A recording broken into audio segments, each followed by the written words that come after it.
Wah, ngatu bener ngamun itu mah Kang Awing.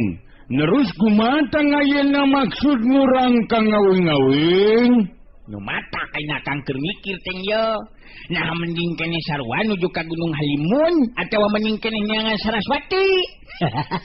Ieu nu keur jadi bahan pamikiran Akang ayeuna. Cing kumaha ceuk pikiran Anteng yo. Aduh, ieu mah yo.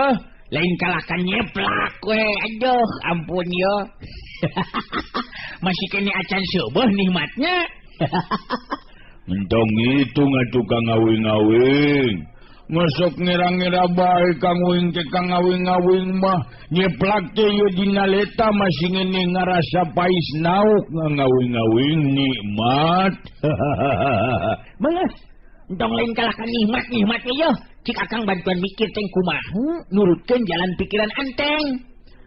Katingali si Banteng Bulu ngahuleung bari ngagoler teh kerung halisna meh tepung siga nu keur mikir.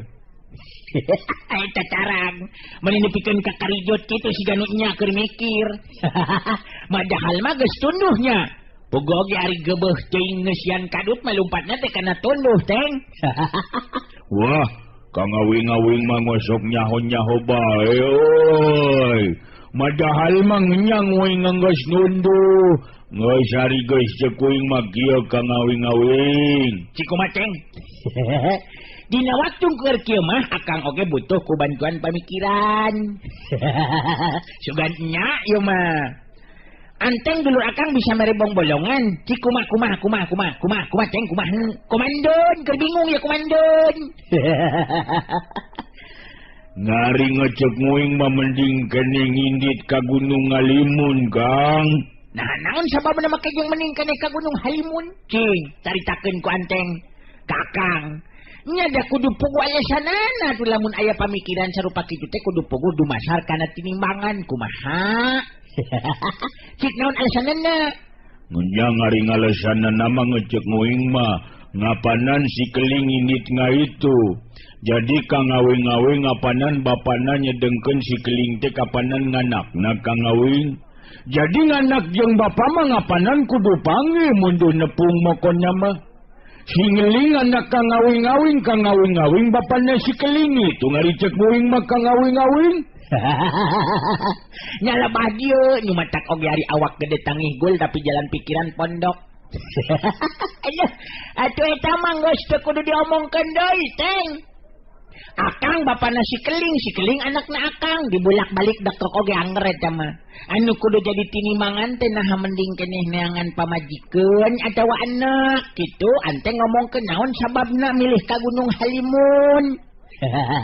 Kalaka ngomongkeun si keling ngapanan nganakna Kang Awing-awing ngapanan bapana si keling. Nya heueuh geus teu kudu diomongkeun deui nya heueuh. Ngan anu ditanyakeun ku Akang mah nah naon nyababna pangna milih init ka Gunung Halimun kitu. Ngarti teng? Ngarti Kang Awing-awing. Jadi ngumaha ngatunya momokonnya mah ngari ngecek nguing mah kitu we lah. Liar mun mikiran ngoge Kang mokonnya mah. Makan nama nikmat. Nikmat nganu menting mah teng, bener teu? Aleuh. Si Anteng ari sugan teh nyawer bisa ngomong jeung mikir nu bener. Cik, ngari cek Kang Awing-awing kumaha mending ngeuneuh ngamana Kang Awing. Cing kamana Kang Awing-awing? Teu nya. Kalaka balikeun di ka Akang. Manggas jempe sare kayaknya sare malah waras kira sarekeun kayaknya. Tepegeh pisan ieu mah yo. Sok sarekeun kayaknya nu nikmat geura sare geura sok kayaknya. Sarekeun malah waras. Si Rawing harita meuremkeun panona. Si Banteng Bulung ningali si Rawing kitu mah geus teu wanian deui nyarita ngan ukur ngagerendeng we lalaunan bari meuremkeun panona. Nabi nangentong ngambek ngadu Kang Awing-awing. Mugung ngeus dah.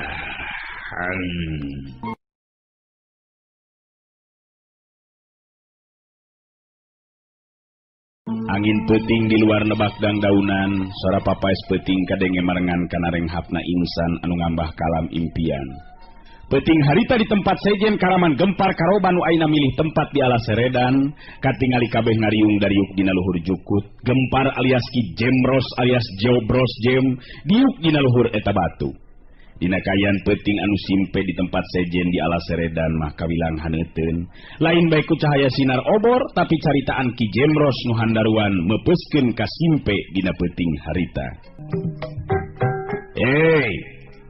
Kasakabe anggota gempar karoban ayeuna dewek tek mere amanat kailaing sakabeh dumasar kana pangalaman nu karanapan ku Ki Jaro nu untung bisa ngaloloskeun diri tutas dirubuhkeun ku Nini Pertiwi nu make ilmu aneh.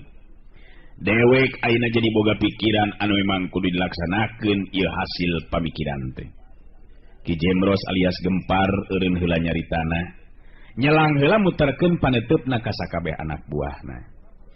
Teu lila Gempar atawa Ki Jemros neruskeun dihanca caritaanana. Dewek kapaksa kudu ngelehkeun moal erek datang di kalemur di mana ayeuna kulawarga Sirawin. Duaan batur urang ayeuna jelas teu bisa balik deui ngan dewek mikir. Pikeun anjeurkeun kakuatan dewek memang kudu boga jimat atawa pusaka pikeun nambahan pangaribawa jeung kakuatan urang. Ki Bulung jeung Ki Jaro anu diuk panghareupna silih reret. Ki Jaro nu harita miheula nyarita. Nah kumaha kitu maksud Ki Jemros teh? Coba terangkeun ka kula sakabeh kumaha maksud Ki Jemros. Jadi tadi peuting dewek ngimpi panggih jeung bapa dewek. Dina eta impian dewek menang pituduh tinu jadi bapa. Yen pikeun nambahan kagagahan jeung kasakten sangkan salawasna aya dina kajayaan, mangka dewek kudu bisa meunangkeun kembang pancawarna nu aya di puncak Gunung Halimun. Reg eureun Ki Jemros nyaritana, anggota gempar karoban silih teuteup jeung pada baturna. Teu lila Ki Jemros nyarita deui. Dina impian peuting kamari teh, dewek dibere beja ngeunaan khasiatna kembang pancawarna. Mangrupa kembang anu aneh tur ngan aya hiji-hijina di puncak Gunung Halimun. Saha bae nu bisa nyangking eta kembang pancawarna, mangka dirina bakal punjul salawasna. Moal bisa keuna ku kakuatan batur, sokomoh ku panyakit, bisa dipake ngubaran sagala rupa panyakit, tur jadi panglapis kana kagagahan jeung kakuatan. Jadi dumasar kana eta impian anu mangrupa pituduh tinu jadi bapa, dewek boga maksud gesan miang ka Gunung Halimun, memeh anu sejen nyahueun kana ayana eta kembang pusaka jeung hasiatna. Jadi jelas dewek bakal ninggalkeun ieu patempatan. Ki Bulung netep seukeut ka Ki Jemros bari terus nyarita. Atuh di dieu sahan rek mimpin Ki Jemros datang tu meureunan barudak kudu aya luluguna sarta kudu kumaha tindakan barudak salila ditinggalkeun ku Ki Jemros. Andika nu dipercaya ku dewek pikeun mimpin saheulaanan barudak Ki Bulung. Ngan Ki Jaro wayahna milu jeung dewek. Sabab Ki Jaro tangtu leuwih nyaho lampar pangalaman apal ka jalan nu kudu disorang pikeun nuju ka Gunung Halimun. Ki Jaro ayeuna mah nu cumarita. Iraha maksud Ki Jemros teh pikeun miang nuju ka Gunung Halimun teh. Memang ari jalan makula teh apal pikeun nuju ka Gunung Halimun mangan bet asa kakara ayeuna ngadengena yen dina puncak Gunung Halimun aya kembang aneh nu disebut kembang pancawarna. Gempar atawa Ki Jemros katingali rada muralang panonna ka Ki Jaro. Teu lila terus nyarita deui. Jadi teu percaya kana anu bieu diomongkeun ku dewek, ha? Dewek lain sambarangan ngimpi deuleu Jaro. Sarta moal samata-mata bapa dewek datang dina impian lamun memang eueuh bukti eta kenyataan. Sabab bapa dewek nyarita dina impian ku cara dewek nyangking kembang pancawarna, mangka jalma nu jagona saperti Sirawing sanajan aya 100 Sirawing mangka bakal bisa ngalayang jiwana ku kaampuhan kembang pancawarna. Panyangka ilaing bapa dewek kabohong, ha? Ki Jaro ngageter hatena, sorot panonna Ki Jemros lamun geus kitu muwuh matak sentar kana hatena. Bet lain kitu Jemros. Ngan kula teh memang bener-bener kakara ngadengi ayeuna, jadi lamun kitu mah meureunan kudu gagancangan ulah nepikeun ka kapiheulaan ku batur Ki Jemros. Sabab lamun nepikeun kapiheulaan ku batur tangtuna ge bakal loba halangan meureunan. Nu matak dewek ngajakan ilaing ini teh isukan isuk-isuk urang miang. pikeun jadi pamimpin ngagantikeun dewek saheulaanan. Nyatana si Bulung jalankeun aturan sakumaha biasana.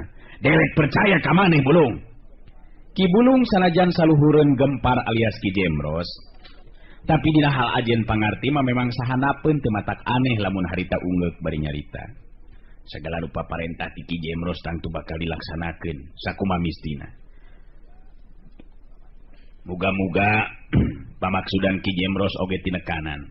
Sabab tetela kiwari beuki loba bae jago-jago nu mapaesan alam kajawaraan. Nganu ngarti urang memang kudu mibana kakuatan nu bisa dijadikeun andalan. Dumasar kana eta pisan pangna dewek ayeuna nyarita. Jadi ku ayeuna kitu ka ilaing sakabe ingetkeun. Bangsa dewek ini tina paisukan jeung Ki Jaro ka Gunung Halimun. Mangka nu bakal mimpin silaing sakabeh teh Ki Bulung. Karti. Kabeh ngajawab meh bareng saur manuk. Ingetkeun ku ilaing sakabeh. Ulah aya nu wani-wani ngalawan mungpang atawa ngabangkang kana parentah Ki Bulung. Oge maneh Bulung, ulah coba-coba pikeun ngarajaan ka pilemuran anu sakirana bakal gagal dina ngayakeun tindakan. Anu akhirna malah bakal ngarugikeun pikeun pihak urang. Ngarti? Ki Bulung ungeuk bari ngajawab. Ngarti Ki Jemros. Saperti nu karanapan ku Ki Jaro ulah nepikeun ka karanapan di ku pihak urang. Bener kitu euy. Upama dewek geus hasil menangkeun kembang pancawarna, geus kabayang ku aing geus moal aya deui kakuatan anu mampu pikeun ngabendung kakuatan urang. Hiji kanyataan anu kudu disenghareupan ku sakabeh jago. Yen diri aing nu bakal jadi jago nomor hiji di alam kajawaraan. Kitu diantarana obrolan nu penting dina peuting harita nu lumangsung di alas Seredan.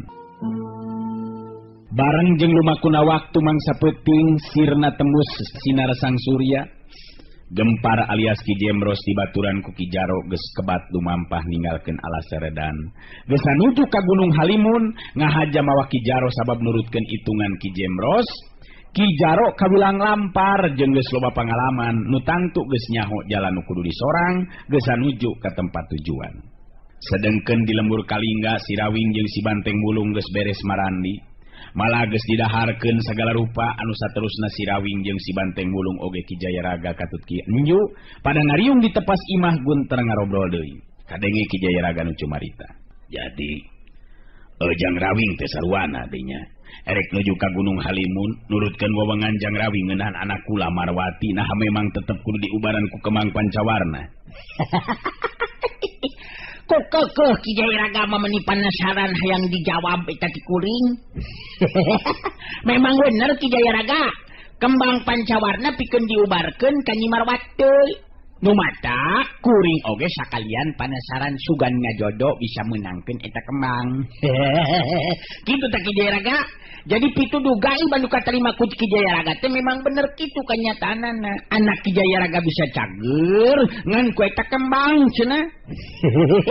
Sedengkeun kuring saja bala teu boga karep kana eta kembang, bari sugan jeung sugan bisa tepung jeung menjadi anak. Sabab temikeun lamun sikeling nepikeun ka kudu nuturkeun lampah jeung lakuna kieu ireng nu jelas lain ti golongan jago nu lumampah dina jalan anu lempeng.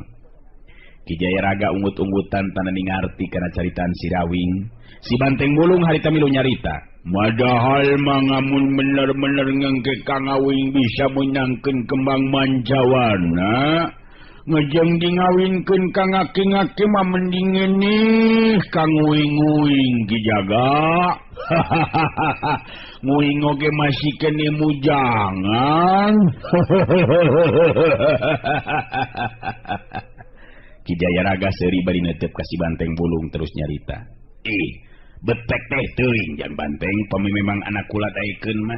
Kula teh moal arek ngahalang-halang sokomo kula makapan ayeuna nyaho Jang Banteng teh dulurna Jang Rawing. Ngatu namun itu mah diganti bae kuing entong ngembang mancawarna lah. Ku ngembang gedang we nya ngarah bisa muru-muru ngawing. Sok rupa-rupa bae aten jateng mah. Make jeung ku kembang gedang serupa. Lain keur ngubaran atuh eta mah teng. Dahar we kanya keur lalab nikmat geura. Wah, Kang Awing-awing mang itu wae Kang Wing teh euy. Nyantimen kang ngawing-ngawing makawing teh. Jadi ngurang tingindit ka Gunung Halimun teh, Akang. Nya, ka Gunung Halimun bae nama Teng. Ngan Akang perasaan teh asa kurang yakin ya ka Anteng.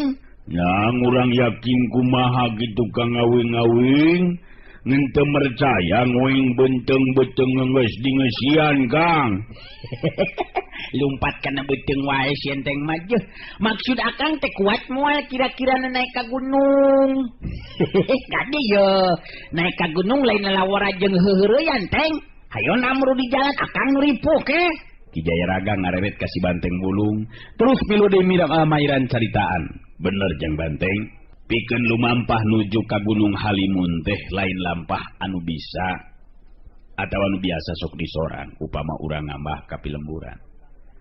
Sabab jalan nu disorang teh kawilang kaliwatan tanjakan jurang jeung gawir tangtuna oge meureunnan.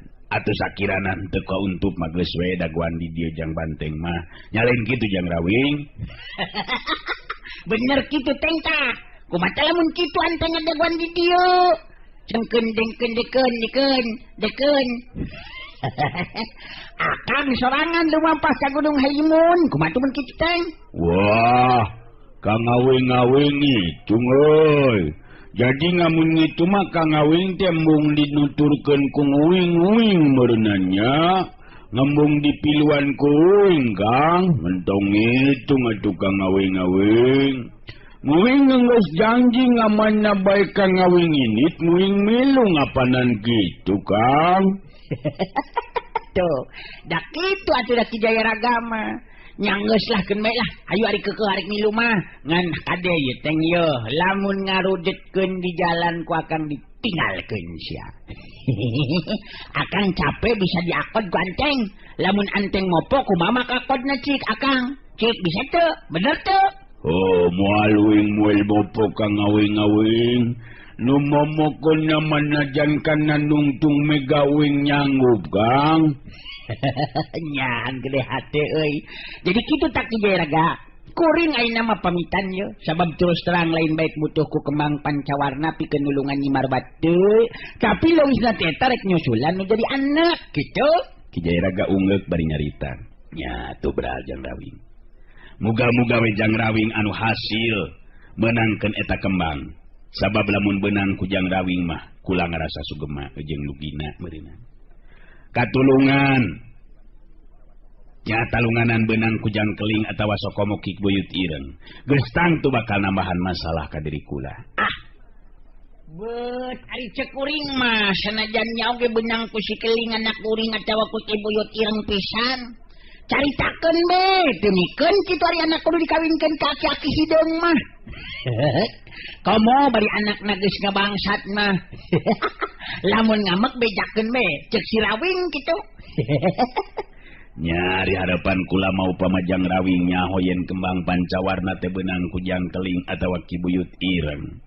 Wayahna we kadieu deui bantuan kula pikeun ngungkulan Ki Buyut Ireng. Sabab jang Rawing pabaris elmu eyang nur alam sigana bae iwal ti jang Rawing. Heuh, waktosna geuningan parantos teu nyekapan. Atuh cag urang cekapkeun dugi ka dewe heula atuh acara Dongeng Kiwari neraskeun cariyos Si Rawing Kiwari garapan Wakepoh Kiwari permios.